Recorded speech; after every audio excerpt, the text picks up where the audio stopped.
کریں۔ ایک بہن نے، دو بہنوں نے کوسچن کیا تھا، الگ الگ تھیں۔ ایک نے کہا کہ میں پیگننٹ ہوں اور ابھی رمضان آ رہا ہے، تو کیا میں روزہ رکھوں یا میں چھوڑ کر فدیہ ادا کر دوں؟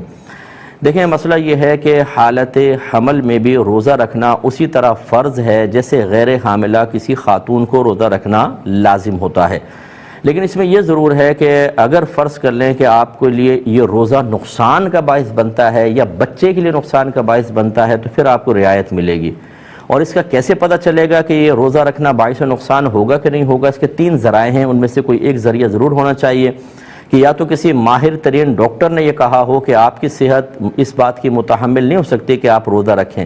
یا آپ تو روزہ کر لیں گی لیکن بچے پہ بہت ہی منفی اثرات مرتب ہوں گے۔ ایسی صورت میں ڈاکٹر کا مشورہ قبول کرتے ہوئے ہماری بہن روزہ چھوڑ سکتی ہیں۔ ابھی آپ کھائیں پئیں، پھر جب بچہ پیدا ہو جائے اس کے بعد پھر اس روزوں کی آپ کو قضا کرنی ہوگی، کفارہ وغیرہ نہیں ہوگا۔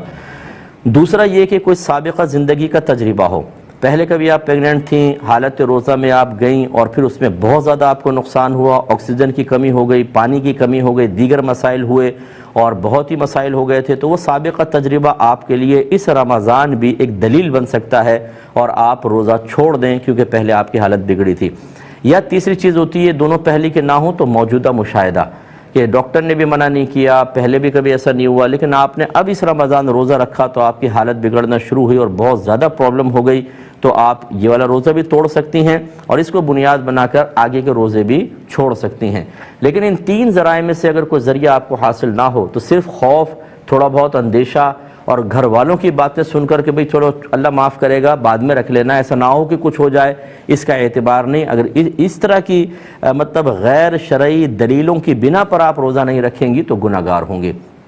ایسی ایک بہن نے فرمایا کہ میرا بچہ چھوٹا ہے اور میں دودھ پلاتی ہوں تو اس سے روزے پہ کوئی فرق تو نہیں پڑے گا؟ تو دیکھیں، پہلی بات تو یہ کہ دودھ پلانے سے روزے پہ کوئی فرق نہیں پڑتا،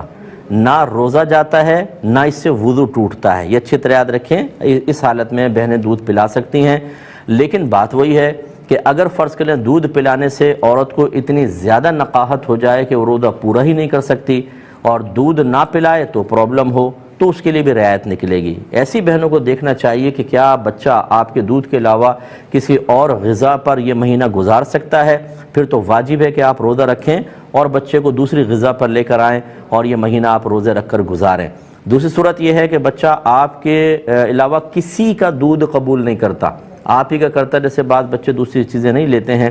ایسی صورت میں اب وہی غور کرنا ہوگا، وہ جو میں نے پہلے بتایا کہ کسی ڈاکٹر سے مشورہ کریں کہ دودھ پلا کے کمزوری تو نہیں ہو جائے گی مجھے، یا پھر سابقہ زندگی کا تجربہ یا موجودہ مشاہدے کو دلیل بنائیں کہ آپ نے دودھ پلایا اور روزہ پورا کرنا مشکل ہو گیا اور پرابلم کریٹ ہوئی۔ اگر ان 3 میں سے ذریعے میں سے کوئی ایک چیز ثابت ہوتی ہے تو پھر آپ کے لیے